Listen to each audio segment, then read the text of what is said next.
কেমন আছো তোমরা সকলে? আশা করছি সকলেই খুব ভালো আছো। পূজা অফিসে চ্যানেলে তোমাদের সকলকে স্বাগত জানিয়ে আমি তোমাদের সঙ্গে ষষ্ঠীর স্পেশাল দিনের কিছুটা মুহূর্ত শেয়ার করলাম।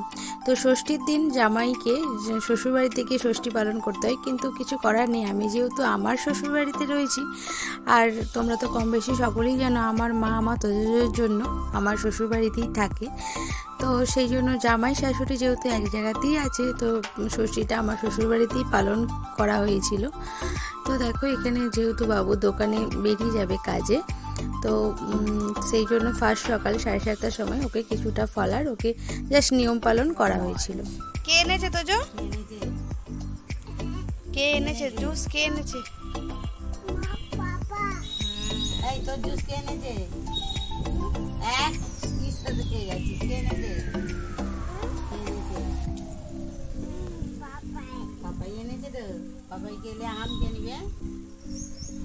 একটা গলা জয়না আম খাবি তো? পাপাই এনেছে।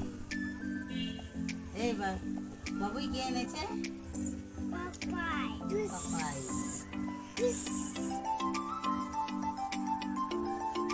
হাই মগু তোজো ওভাবে কেউ জুস খায়?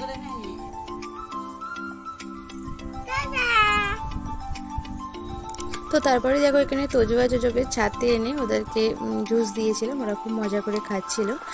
আর এখানেই দেখো সন্ধ্যাবেলার আয়োজন রেডি, মানে ওই যে সকালবেলায় শুধু নিয়মটুকু পালন করা হয়েছিল একটুখানি জিরে মুখে দিয়ে ফলার দিয়ে।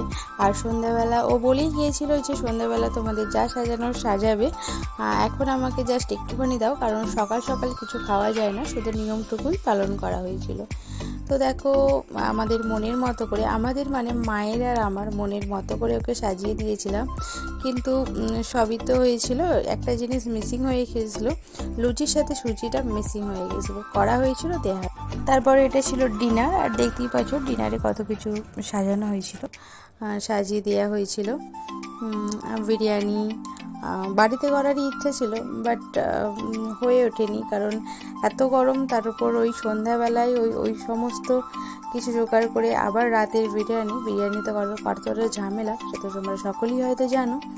তো যাই হোক, সেই জন্য বিরিয়ানিটা আমি কিনে আনতেই বলেছিলাম, আমার ফেভারিট। তো এখানে যতটুকু যা পেরেছিলাম, সন্ধ্যে থেকে একদম রাত 11টা পর্যন্ত ওকে শুধু খাইয়েই গেছি। তো এইভাবেই আমাদের জামাই ষষ্ঠীটা পালন করা হয়েছিল। আর দেখো তারপরে আমিও বসে পড়েছিলাম ওর সাথে, ওর খাওয়া অর্ধেক কমপ্লিট, তারপরে আমি এখানে নিয়ে এসেছিলাম অল্প।